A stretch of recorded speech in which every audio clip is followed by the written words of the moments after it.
welcome to the news desk. My guest is Tony Cerino with Katapult Financing. The world is turned upside down right now, right? We had things closed down, and then they opened up, and demand for furniture has gone through the roof. What's been the impact of all of this kind of craziness on the credit space? You know, it's been a crazy year, like it has been for everyone, and we've seen specifically in lease to own and subprime, we've seen a shift that started back in March when the pandemic started and continued through the summer from kind of a shift from prime and near prime to subprime, which is where our offer sits. And we have seen that credit tightening happen, like I said, early in the year, that continued through the summer. But then there has been some loosening over the last couple of months, but still not where we were pre-pandemic. And I think with the uncertainty, with the economic outlook here going through the rest of the year, we're going to continue to see increased interest in a subprime option like Katapult. I'm curious, when credit tightens up at the upper tiers, what does that do for the types of customers who now are working with you in that space? Yeah, I mean, we certainly see a shift. The credit quality of the consumer gets better for us because the consumers that would normally take advantage of a prime or a near prime offer would shift down to us. We also see that more customers take advantage of our 90-day payment option. Because that's an option they can use to get a big discount on their purchase in terms of the amount they're going to pay. So that's the shift we see. Approval rates tend to go up because we see a higher credit quality customer as well, and we've seen that since the pandemic started back in March.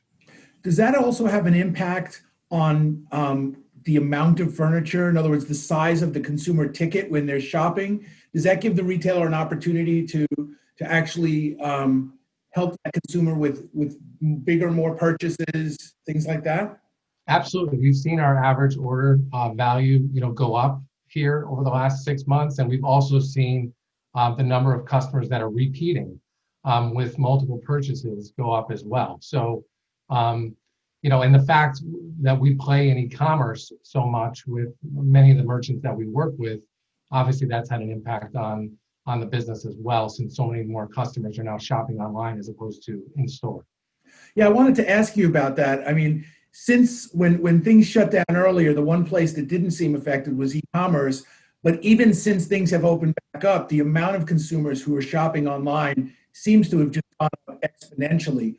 What is that? How does that affect the credit space, and how does that affect retailers' ability to service that consumer online?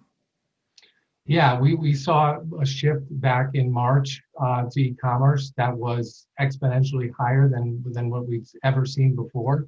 And that continued right through the summer. There has been somewhat of a shift back to brick and mortar as things have obviously opened up over the last 4 or 5 months, but we're still seeing year over year significantly higher e-commerce transactions than we saw, like I said, last year. So we expect that to continue through Q4. We also expect that Q4 will be a little more spread out this year than it normally is because you have merchants and retailers that are offering Black Friday discounts much earlier than they have before, and that bodes well for the credit space because customers are looking, especially in Q4, for ways to pay over time.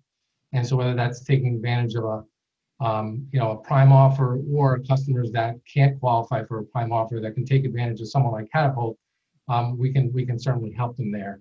We integrate with 9 different e-commerce platforms, and so we can really, and we've increased that over the course of this year because there was a big shift to e-commerce, and that's really to put us in a position to help as many merchants as we can as they want to do more and more business online.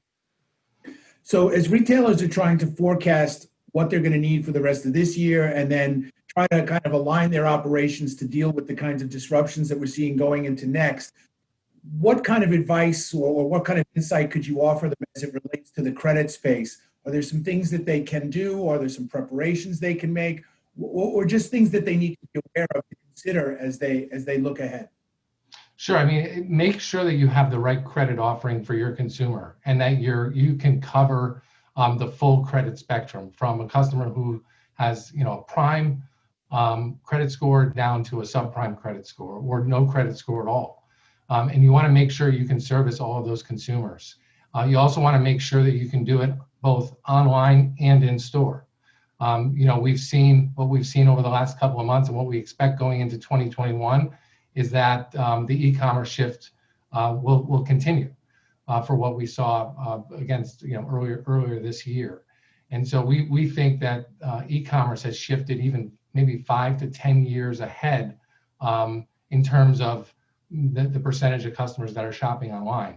So you want to be well positioned with a full credit offering across all tiers of the credit spectrum, and make sure that you're set up to be successful both online and in store.